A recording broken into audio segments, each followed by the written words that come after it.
వందే మాతర గీతం 150 సంవత్సరాల సందర్భంగా సేవా కార్యక్రమాల్లో భాగంగా దేశభక్తిని పెంపొందించేలా నిర్వహించిన కార్యక్రమంతో అందరూ స్ఫూర్తిని పొందాలని తెనాలి డీఎస్పీ బి జనార్దన్ రావు అన్నారు. స్థానిక కొత్తపేటలోని శ్రీ రాధాకృష్ణ కళ్యాణ మండపంలో వందే మాతర గీతం 150 సంవత్సరాలు పూర్తయిన సందర్భంగా కేంద్ర ప్రభుత్వం పిలుపు ప్రకారం సివి రామన్ అకాడమీ వ్యవస్థాపక అధ్యక్షులు మహేంద్రవాడ వెంకటేశ్వరరావు ఈ కార్యక్రమం నిర్వహించారు. ఈ కార్యక్రమంలో 150 మంది మహిళలకు చీరలు, 150 మంది పురుషులకు దుప్పట్లు పంపిణీ జరిగింది.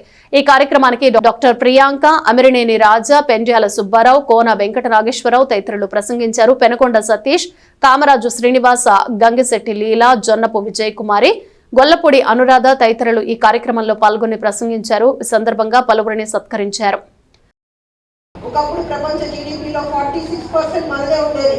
అంటే ప్రపంచం మొత్తం 100 రూపాయలు సంపాదిస్తే అందులో 46 రూపాయలు భారతీయులు సంపాదించేవాడు. అంత గొప్పగా ఉన్న దేశం ఈ రోజు వాళ్ళ జీడీపీలో 2-3% ఎలా పడిపోయింది అంటే పరాయి పాలన మూలంగా. మన సొంత పాలన మనకి ఎప్పుడు ఉంటుంది? మనం కలిసి కట్టుగా ఉన్నప్పుడు ఒకరినొకరు లోపల ఇంట్లో ఉన్న అన్నదమ్ములే, అక్క చిన్నలే ఒకరినొకరు కొట్టుకొని పరాయి పాలన వచ్చి మన ఎత్తుగా కూర్చున్నట్టు మన చేతులారా చేసుకున్నాం. అయితే వాళ్ళందరినీ మళ్ళీ మనమే పంపించి మన పూర్వీకులు కలిసి కట్టుగా పోరాడారు కాబట్టి తిరిగి మనకు స్వాతంత్రం వచ్చింది. మళ్ళీ ఇండియా ఇండస్ట్రియలైజ్డ్ కంట్రీగా మారుతుంది. అగ్రికల్చర్ ఫస్ట్ ప్లేస్లో నిలుస్తుంది. ప్రపంచంలోనే అత్యంత అధికమైన బంగారం ఉత్పత్తులు కూడా మన దగ్గర నుంచి మొదలైనాయి. అలాగే హైయెస్ట్ సిల్వర్ రెవల్యూషన్ అంటారు, అంటే ఎగ్స్ ప్రొడక్షన్ పౌల్ట్రీ బాగా అభివృద్ధి చెందింది. ఇలాగ మనం ఎన్నో రకాల్లో ముందుకెళ్తున్నాం. ప్రతి ఒక్కరిలోనూ ఆ యొక్క స్ఫురణను, స్ఫూర్తిని ఇచ్చినటువంటి వాక్యం ఏదైతే ఉందో అదే వందే మాతరం. వందే మాతరం అంటూ మన వాళ్ళు, మన యొక్క పూర్వీకులు స్వాతంత్ర సమర పోరాటంలో ఉరికంబ ఎక్కుతూ కూడా ఎడవలేదు, నవ్వుతూ ముద్దు పెట్టుకున్నారు. అలాగే వందే మాతరం అంటూ వారు ప్రాణాలు వదిలారు, రక్తాన్ని చిందించారు. అల్లూరి సీతారామరాజు కానివ్వండి, ఇంకా చాలామంది, సుభాష్ చంద్రబోస్, ఎంతోమంది వీటి గురించి మనకి ఎంతో సేవను అందించారు. అటువంటి స్వేచ్ఛను ఈరోజు మనం వాళ్ళు వదిలినటువంటి తుది శ్వాస ఈరోజు మనకి ఊపిరిగా మారి మనం చక్కటి స్వాతంత్ర స్వేచ్ఛ వాయువును పీలుస్తున్నాం.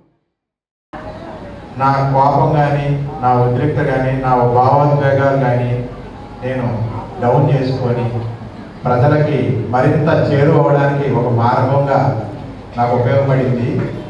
దానికి ఈరోజు ఆ స్వామీజీని గుర్తు చేసిన ఈ స్వామీజీకి స్టేజ్ మీదగా హృదయపూర్వక నమస్కారాలు వ్యక్తపరుస్తూ ఉంటారు.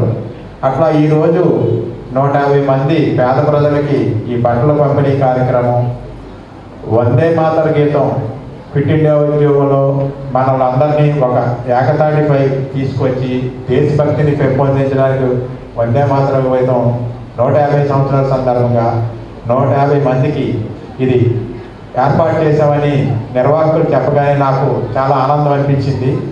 అందుకే ఈ కార్యక్రమానికి అటెండ్ అయ్యాను. మీతో పాటు నేను కూడా పాలు పంచుకోవడం చాలా సంతోషం. నాకు ఈ అవకాశం ఇచ్చిన నిర్వాహకులందరికీ నమస్కారం.